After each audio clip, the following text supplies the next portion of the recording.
deux petites histoires. Puisque mon ami et mon frère Harry soulève la question de dépassement. Allons dépasser ça, allons transcender certaines choses. Et il ne commence pas là. C'est l'histoire d'un maître spirituel qui marche avec son élève. Et à un moment donné, il arrive devant un pont où une madame, il vient. Le madame, il tend la main au maître spirituel qui serre sa main. Le madame, il tend la main à l'élève qui ne serre pas sa main parce que dans son tradition à lui, il ne serre pas la main d'une femme étrangère. L'élève ne comprend pas. Pourquoi son maître la serre la main de madame et il ne comprend pas ça. Il arrive plus loin, il demande à son maître spirituel, mais est-ce que dans notre tradition, les pas interdits, c'est à la main madame étrangère? Écoute bien la réponse du maître spirituel comme il demande aux autres dépassement, parce que nous parlons de dépassement. Toi, tu as vu une femme, moi j'ai vu une âme. Et l'âme n'a pas de sexe. Première histoire. Tout dépend le regard qu'on porte sur l'autre. Dans cette salle, il ne voit pas les oreilles, yab, kaf, malba, tout ça, moi, il voit des êtres humains. Dépasser ces dualités, il demande à nous un travail spirituel très fort sur nous-mêmes. Le centre de gravité dont Harry parlait, il est là. Et si on ne fait pas un effort sur ce que est là, c'est pas la périphérie qui ça résout notre problème. La route commence toujours au centre de soi. C'est l'illusion d'optique qui donne à vous l'impression qu'elle y mène à la périphérie. Ça s'appelle inversion du regard, inversion des valeurs.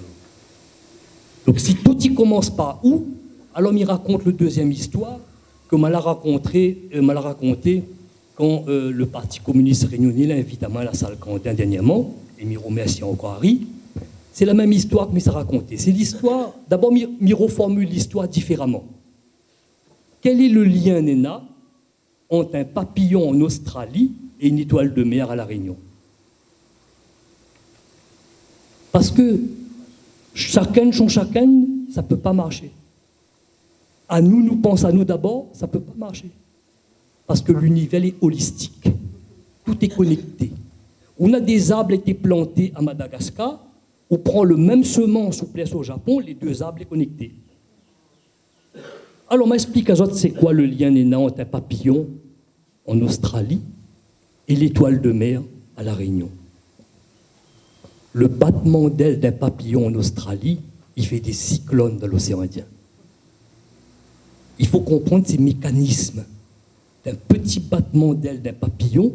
Comment il peut générer un cyclone? Ces mécanismes-là demandent une écoute de soi, entrer en soi comme ou non dans un univers nouveau, apprendre à s'écouter, apprendre à s'entendre, apprendre à se comprendre. Comment on peut aller à la périphérie si on ne connaît même pas qui c'est où, comment on fonctionne?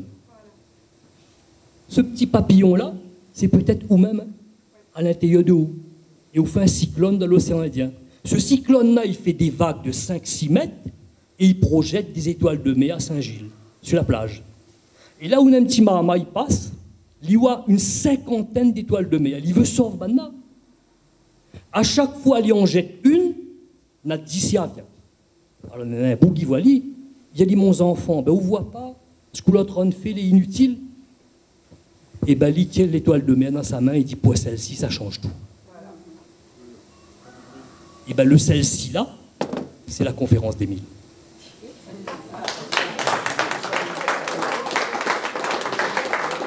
Alors, à défaut de vivre sur le passé, de souffrir, que ça vous fait de votre passé, que ça vous fait d'autres souffrances, pour faire en sorte qu'on devienne le petit papillon qui provoque la conférence d'Émile. L'univers est holistique. Mais celui qui dit n'a aucun lien entre les deux, il n'a pas compris encore comment son propre être y fonctionne. Nous les connecter par l'empathie, nous les connecter par l'amour.